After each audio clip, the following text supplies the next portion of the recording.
وَلَقَدْ يَسَّرْنَا الْقُرْآنَ لِلذِّكْرِ فَهَلْ مِن مُّدَّكِرٍ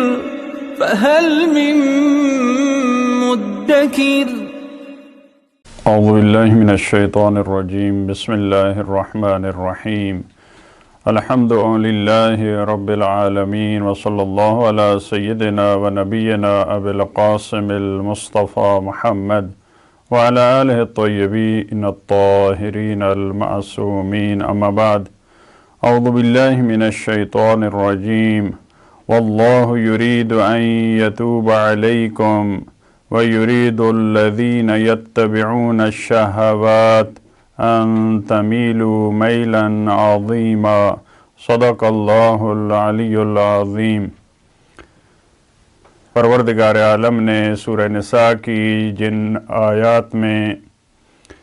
ان گروہوں کا تذکرہ کیا جن سے نکاح کرنا، جن سے شادی کرنا، جن سے عقد کرنا حرام ہے، اس کے بعد فرمایا کہ پروردگار عالم کا ارادہ یہ ہے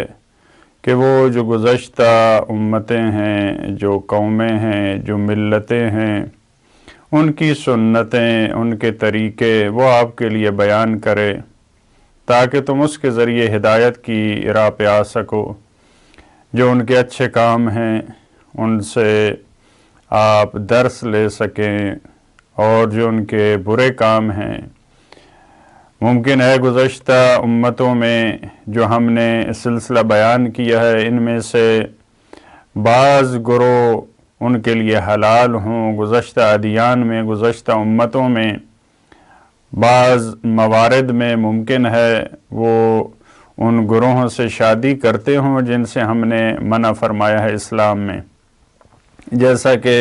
بعض شریعتوں کے احکام میں کچھ فرق ہوتا ہے، بعض چیزیں جو پہلی شریعتوں میں حلال تھیں وہ شریعت محمد مصطفیٰ صلی اللہ علیہ وآلہ وسلم میں حرام، یا اس کے برعکس، یا اس کی کیفیت میں فرق ہو سکتا ہے۔ تو اب اس آیت میں، آیت نمبر 27 میں فرمایا پروردگار عالم کا ارادہ یہ ہے کہ وہ تمہاری توبہ قبول کرے۔ یہاں پہ جو تعبیر ہے جیسا پہلے بھی گزر چکا، پروردگار عالم کے لیے جب توبہ کا لفظ استعمال ہوتا ہے یعنی پروردگار اپنی رحمت کے ساتھ، اپنی بخشش کے ساتھ، اپنے فضل کے ساتھ انسان کی طرف اور مومن کی طرف بازگشت کرتا ہے۔ تو اس آیت میں فرمایا واللہ یرید ان یتوب علیکم، اور اللہ کا ارادہ یہ ہے کہ اللہ تمہاری طرف بازگشت کرے۔ خدا کی بازگشت شریعت کے ذریعے ہے، ان احکامات کے وضع کرنے کے ذریعے اللہ ہماری طرف بازگشت کر رہا ہے، کیونکہ پہلے والی آیات میں ان گروہوں کا تذکرہ ہے، ان خواتین کا تذکرہ ہے جن سے انسان، ایک مسلم، ایک مومن شادی نہیں کر سکتا۔ اس کے بعد جب یہ فرمایا جا رہا ہے تو پروردگار ہمیں یہ سمجھانا چاہتا ہے کہ یہ جو احکام شریعت میں نے تمہارے لیے بیان کیے ہیں، یہ تمہاری طرف میں نے بازگشت کی ہے اپنی رحمت اور اپنے فضل اور اپنی بخشش کے ذریعے۔ وَيُرِيدُ الَّذِينَ يَتَّبِعُونَ الشَّهَوَاتِ، اور اللہ کے ارادے کے مقابلے میں ایک اور ارادہ ہے۔ وہ کن لوگوں کا ارادہ ہے؟ جو شہوت کے پیروکار ہیں، جو ہوائے نفس کے پیچھے چلنے والے ہیں۔ اللہ کے ارادے کے مقابلے میں جو ارادہ ہوتا ہے وہ شہوت کا ارادہ ہے، وہ ہوائے نفس کا ارادہ ہے، وہ نفس پرستی کا ارادہ ہے۔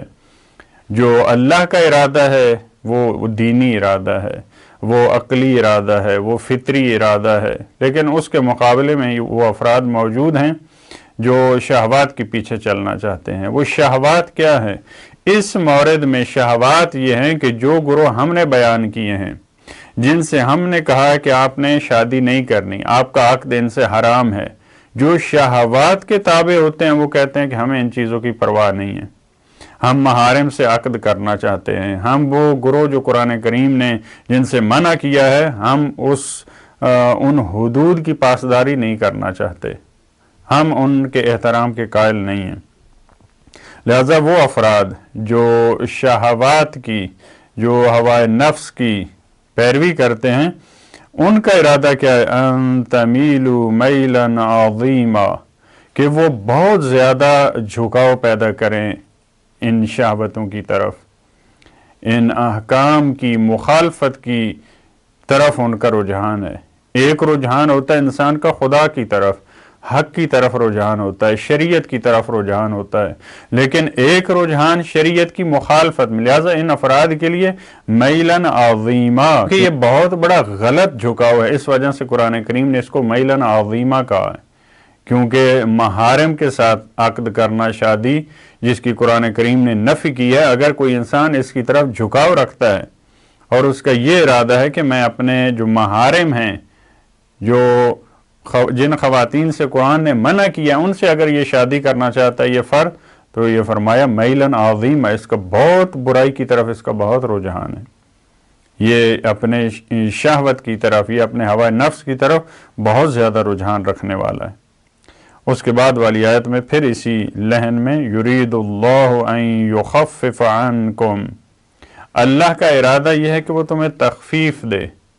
خداوند عالم آسان کرنا چاہتا ہے انسان کے لیے، انسان کے لیے شریعت جو بیان کی ہے وہ بھی آسان ہے، لہذا رسول اللہ بھی فرماتے ہیں کہ میں آسان شریعت لے کے تمہاری طرف آیا ہوں، آسان شریعت لے کے مبعوث ہوا ہوں، اس میں وہ شدت اور وہ سختی نہیں ہے کہ انسان ہر حوالے سے انسان کے جو فطری تقاضے ہیں، جو عقلی تقاضے ہیں وہ انسان پورا نہ کر سکے، اس طرح سے نہیں ہے۔ لہذا اللہ کا ارادہ یہ ہے کہ خدا تمہیں آسانیاں دے، تمہارے لیے خدا تمہارے لیے آسان مسائل بیان کر رہا ہے۔ وہ آپ دیکھیں کیسے آسان مسائل ہیں۔ ایک طرف پروردگار عالم نے انسان کے اندر یہ قوت رکھی ہے، دوسری طرف پروردگار عالم نے انسان کے لیے جب منع کیا ان خواتین کے ساتھ آپ عقد اور شادی نہیں کر سکتے، تو پروردگار عالم نے انسان کے لیے وہ مراحل، وہ گروہ بھی بیان فرمائے ہیں جن کے ساتھ، یہ کم گروہ ہیں جن کے ساتھ انسان شادی نہیں کر سکتا، لیکن وہاں پہ تعبیر تھی وَأُحِلَّ لَكُمْ مَا وَرَاءَ ذَلِكَ، جو اس کے علاوہ ہے، وہاں پہ تعبیر یہی تھی کہ جو اس کے علاوہ گروہ ہیں ان خواتین سے آپ کا شادی کرنا حلال ہے۔ یہ پروردگار آسانی دے رہا ہے، کیونکہ خداوند عالم کی بنا یہ نہیں ہے کہ انسان کو سختی میں ڈالا جائے، جتنے سخت مسائل ہوں، بلکہ انسان کے لیے آسان راستہ پروردگار عالم نے بیان کیا ہے۔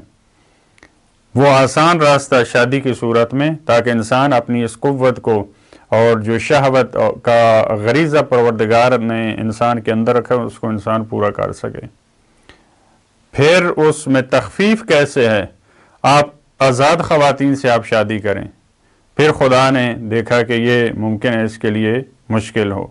اگر آپ آزاد سے شادی نہیں کر سکتے تو آپ کنیزوں کے ساتھ شادی کر سکتے ہیں۔ پھر اس کے ساتھ جو گزشتہ آیات میں جو وقتی طور پہ نکاح کا تصور ہے وہ بھی خداوند عالم کی ایک تخفیف ہو سکتی ہے، کہ جب دیکھا کہ اس انسان میں یہ استعداد نہیں ہے، یہ طاقت اور یہ توانائی نہیں ہے کہ وہ دائمی کر سکے، تو دوسرا راستہ وہ پروردگار عالم نے بیان فرمایا۔ اور اس آیت کے آخر میں وَخُلِقَ الْإِنسَانُ ضَعِيفًا، اور انسان کو ضعیف اور کمزور خلق کیا گیا،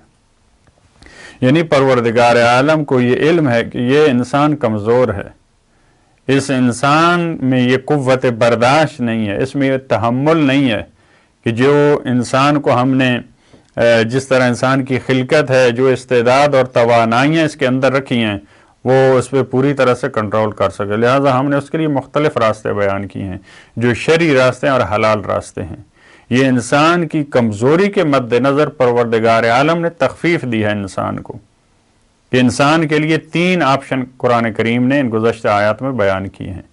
کہ آپ محصنات سے نکاح کر سکتے ہیں جو آزاد پاک دامن خواتین ہیں، اگر ان کے ساتھ نہیں ہو سکتا تو پھر جو کنیزیں ہیں ان کے ساتھ،